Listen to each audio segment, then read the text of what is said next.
The Dark Lord lies dormant nearby. Let us stop for a moment and assess the situation. Have you enchanted your magic mace, Paladin Leroy? Oh yeah, it is ready to smite our foe. When are you going to cast the magic barrier, Witch Morgana? I'm channeling the spell as we're speaking. Give me a second. Do not rush it. We're gonna need it. How's the battle looking, Taxman Pete? Not good, Leroy.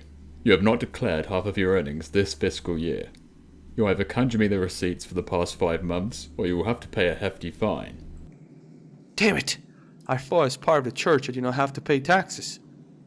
You are technically a freelancer, I'm afraid. Quiet, you two. The Dark Lord is approaching. Hello, fellas. Ah! That is just rude. Will our hero survive? Will Leroy get his paperwork sorted on time? Are taxes and death truly the only certainty for our beloved trio? Spoilers. Yes. Hello, fellas. I am Mr. Feelgood, fat hunk and digital illustrator. Get a load of my work.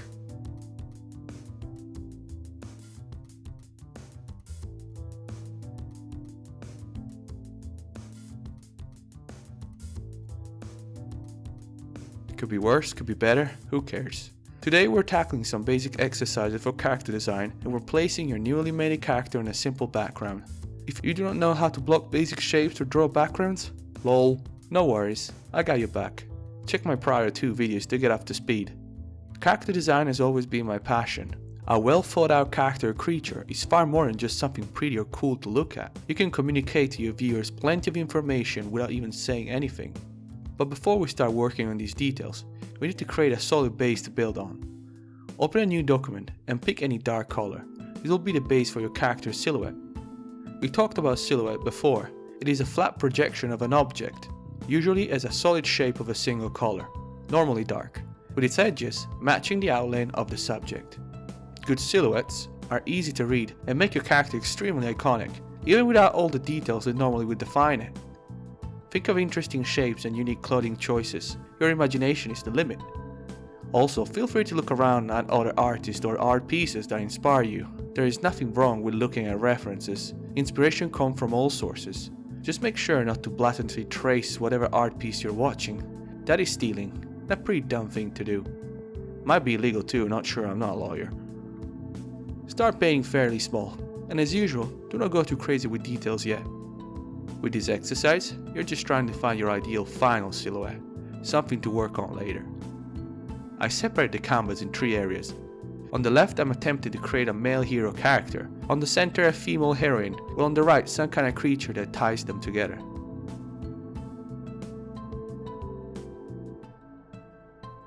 You can work with just one to start with if it feels too much. Make sure to have fun. Also, you don't have to necessarily portray them in a beautiful or epic manner. Simple shapes usually work wonders. Squares suggest a strong and sturdy character. A bit wild and primitive perhaps. Circles are instead the opposite. They define a more likable and warm character, less inclined to violence. Triangles are an interesting mix. They are the sharpest shape, dangerous yet elegant. It can be stretched or squashed for different results.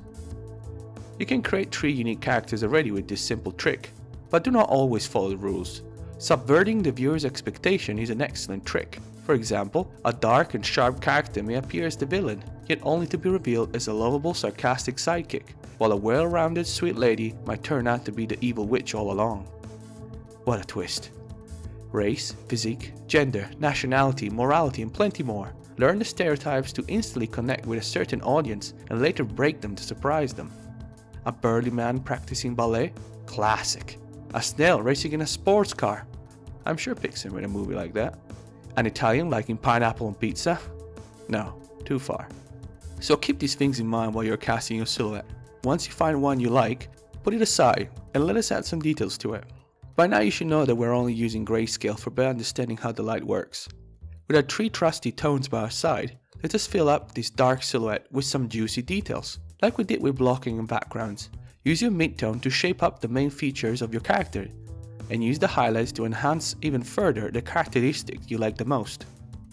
Shadows can also be used to enhance certain parts, or even to hide elements you're not so sure of. When I just started, I had no idea how to paint legs and feet, so to start with, I was advised by my blessed teachers to just leave them black. Since all details were at the top, the viewer's eyes will stay there and will not be freaked out by my poorly painted legs. Otherwise, if you're up to the challenge, you can make different copies of your silhouette and try different takes on the same backdrop. By the end perhaps, you will like one more than the others, or perhaps you can mix and match elements from all of them. Another cool trick is to separately paint a peculiar element of your character. Could be the side view of your character's face, a cool sword, or a distinctive symbol on its shirt. You might feel a bit demotivated at this point, frustrated of your work, especially when comparing it with the ones of other more experienced artists. Please do not feel that way. Art is a personal journey. You cannot expect to do amazingly from the start, and it's not a matter of talent, but of practice. If you're enjoying doing this, I can assure you that constant practice, even a little bit every day, will lead you to greatness. But if you need to compare your work with others, do it with your past self. Watch your old work critically. Be honest on what you like and what you could improve. A serious assessment will feel both rewarding and helpful. Please take all the time you need at this stage. Work your magic into the silhouette. Think of a backstory for your little character or creature. And lastly, add some cool and unique features to it. Are you done? Well done, champ. You just created your very first original character, or OC. Give yourself a pat on the back, and let us proceed with the next task, bringing your OC to life in the digital world. Remember how to make a simple background? Because it will come in handy right now. But before you start, I want you to think about a couple things. First, where is your character? Is he somewhere mundane or completely unusual? Your beefy warrior will appear differently depending whether he's in a dark and spooky cave or teaching Pilates in a gym to a group of middle-aged mums. Context changes the character. Use that to your advantage, and without using a single word, you'll be able to convey a story to your viewers. Second, lights. These are important.